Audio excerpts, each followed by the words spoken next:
quit. It just quit. I don't know what happened. Anyway, back on.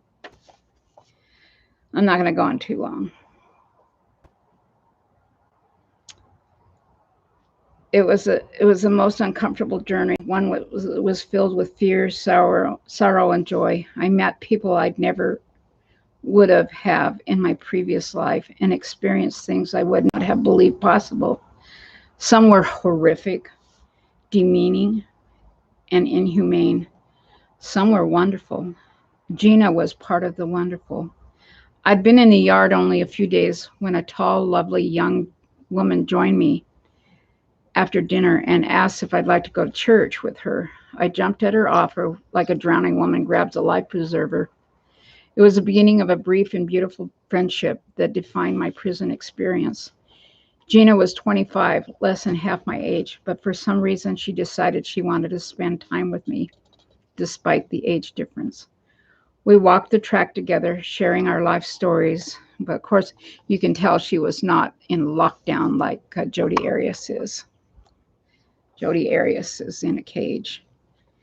And for those that have the death penalty, they will be in a cage 24 hours a day, 7 days a week. They will be let out 1 hour to have a shower, get some exercise in this outside in fresh air, then back into their cage. That's 23 hours a day, 7 days a week.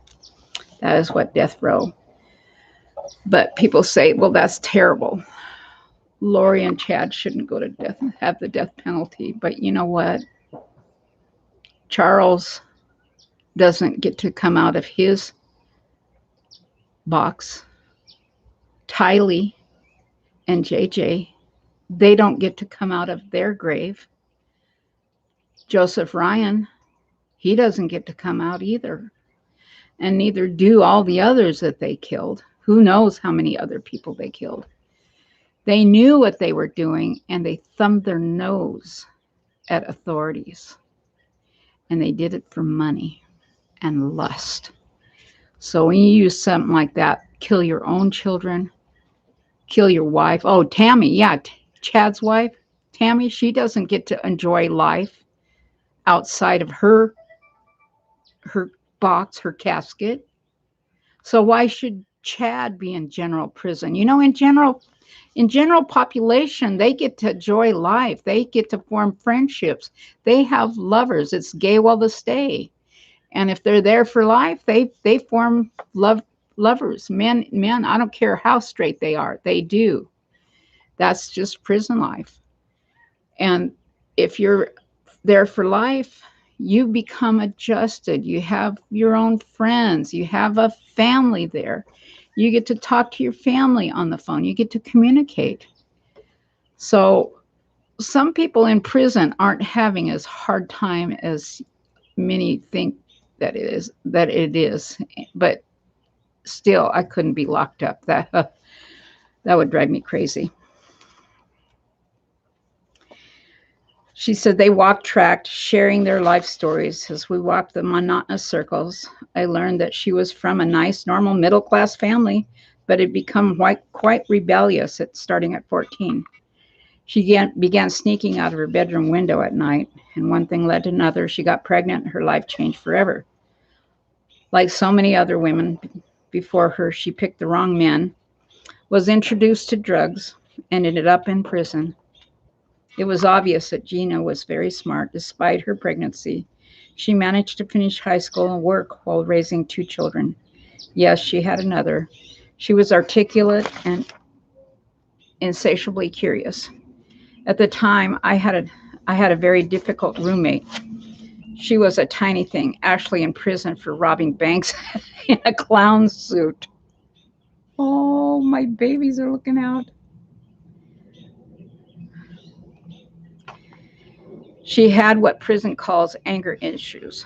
Abruptly, she would refuse to do something, mouth off at an officer, cop a serious attitude, and be whisked away when handcuffs to the yard office, the central administrative office for the duty officers, surrounded by parole and staff that always accompanied such rebellion. I could breathe a sigh of relief, sure that she was on her way to the Central Detention Unit. When out of the blue, she'd reappear. No trip to CDU, no ticket, a disciplinary punishment, just a warning. I call her the Teflon Kid. One day, thank God, they'd had enough and she was gone for good. Gina quickly asked if she could move in with me as my caregiver. She knew I was starting chemotherapy soon and needed someone to help me through it. I warned her it might be messy. She laughed. She said, I had 4 children. She had 4 children. Yes, she had 2 more before coming here, and she could deal with anything. And so it began. Sharing a small room with Gina was the best time of my prison experience. She loved to write and assigned me the task of editor. Thirsty for knowledge, she never minded my critiques. She said, I can learn a lot from you, Sue Ellen, and constantly picked my brain. Her poetry, letters, and short stories reflected an undiscovered talent. She had a lovely ability to write with an authentic and passionate voice. We wrote together, and I welcomed her feedback. This was the beginning of my inside out essays. Gina loved my writings and declared emphatically that someday they would be a book. They needed to be typed. My Aunt Tony types over 100 words per minute. She'll type them for you. Privately, I thought, sure she will. Your Aunt Tony doesn't even know me from Adam's house cat. Why would she do that? But she forgot to ask, and it never happened. I kept scribbling and wishing for a typewriter. In prison, Gina found her way back to God. She admitted that she thought being a Christian would be boring, but then she discovered that once she found God, she was never bored. Her life was full of expectations, even in prison. She enrolled in Rio Salado College. She had a good job. She worked out, she wrote, and we talked endlessly, often in the late hours when prisons are at last quiet, sometimes shattering the peace with uncontrollable laughter. You remember when you were young, hanging out with your best friend, when you would get the giggles over absolutely nothing and couldn't stop laughing? That was us. We would start laughing over something completely ridiculous, and I would have to put a pillow over my head to muffle the sound. Those were the times I treasure.